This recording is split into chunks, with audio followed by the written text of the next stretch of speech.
сәлем бердік, сіздермен келін асханасы. Бүгін осындай жеті деген бисквитный корждардан цифра тортын жасаймыз. Менің инстаграм парақшамды қарап жүрген болсаңыздар, көбіне медовый корждардан цифра тортын жасайтын болғанмын. Одан кейін менен бір оқырманым осындай цифра тортын бисквитный корждан жасай аласыз ба деп сұраған. Сол үшін сіздерге видео рецепт түсіріп жатырмын. Қарап көріңіздер, өте дәмді шықты, в меру влажный болды. Жақсы бисквитіміз жақсы көтерілді. Кәдімгі духовканың үлкен формасында бисквит пісірдім. 8 жұмыртқадан. Бисквиттің рецебі менің парақшамда, каналымда бар. Сіздерге сілтемесін қалдырамын. Және ол үлкен формадан бисквитті аударып алып, суытып, өстіп, жаңағы трафарет дайындап қойғаным алдын ала А4 парағының размерімен бірдей болып распечатать еттім. Соны кесіп алдым цифрамызды. Сіздер кез келген цифра алсаңыздар болады. Санды жаңағы дайын болған үлкен бір бисквитімізді екіге бөліп алдым. Трафареттің көмегімен енді екеуін маған ыңғайлы болу үшін, уақытты көп ұстамау үшін екеуін бірге қойып алдым. Өстіп кесе беремін.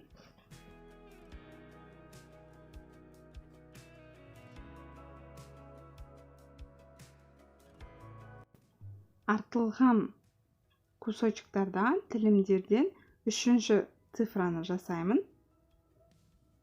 Келістіруге болады, егер ыңғайлап кесетін болсаңыз.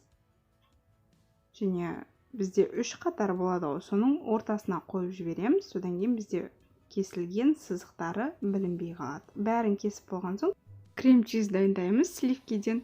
Бұл жерде менде қант ұнтағы мен творожный сырды кішкене взбивать етіп аламын. 1-2 минут түйіршіктері кішкене кету үшін. Одан кейін салқын мұздатқыштан шыққан 33%-дық кілегейімізді құйып, 1-2 минут қоюланғанша миксерлеп жібереміз. Креміміз дайын болады. Толық қажетті заттарды рецепттің астына описание бөліміне жазып қалдырамын. Кофеден пропитка дайындаймыз. Кофе мен қант және жылы су қайнаған. Бір араластырып алып, өстіп коржымызға құйып шығамыз. Және мен қосымша дәм беру үшін осындай шоколадты жағатын болдым. Сіздер өздеріңізге ыңғайлы үйіңізде бар пюрелер, джемдер, клубничный джем салсаңыз болады. Немесе фруктылардың, ягодалардың кусочектарын қойып жесеңіздер де болады, тілімдерін. Кремді выпипайға жағатын сияқты жағып шығамыз. Немесе домалақ-домалақ пішіндер құрт сияқты құйып шықсаңыздар да болады. Ортасына өздеріңізге ыңғайлы, былайынан ұзыннан кез келген қалпы ортасына жаға бересіздер. Көрінбейді сол үшін. Және келесі қатарды қойып аламыз. Жаңағы кесілген тілімдер болған. Соларды бір-бірден қойып шықтым. Білінбей кетеді ортасы болғандықтан. Шоколад, прям альбини шоколадының дәмі сияқты екен, өте дәмді шықты. Пропитканы аямай, молынан құямыз, өйткені бұл пропитканы жақсы қажет ететін бисквит болғандықтан. Кремді осылайынан құрт сияқты құйсаңыздар болады, немесе выпипайға арналған сияқты жақсаңыздар болады. Өздеріңізге қалай ыңғайлы, солай көріңіздер.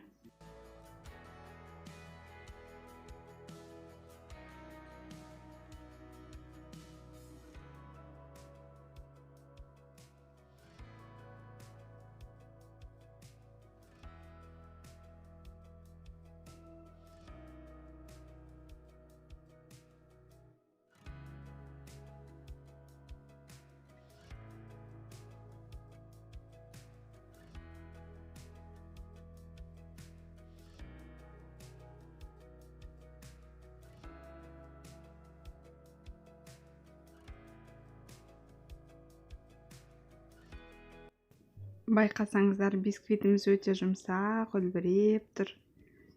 Дәмін көрген кезде тортымыз деген күшті, бір үлпілдек, шоколадтың дәмімен, кофенің иісімен өте күшті болған. Менің каналымда капкейктердин, цифра торты, медовый корждар менен, вопи пай торты, трайфл милка және ыстық тамақтар, салаттардың рецепттері бар. Сілтеме қалдырамын, қарап көріңіздер. Тіркелуді ұмытпаңыздар. Отандық қазақ каналдарын қолдап жіберулеріңізді сұраймын.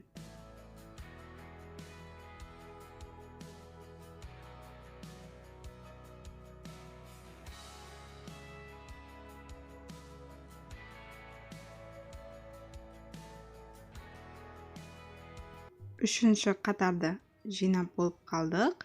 Бетіне украшенияны әсемдеуін өздеріңіздің қалауларыңызша.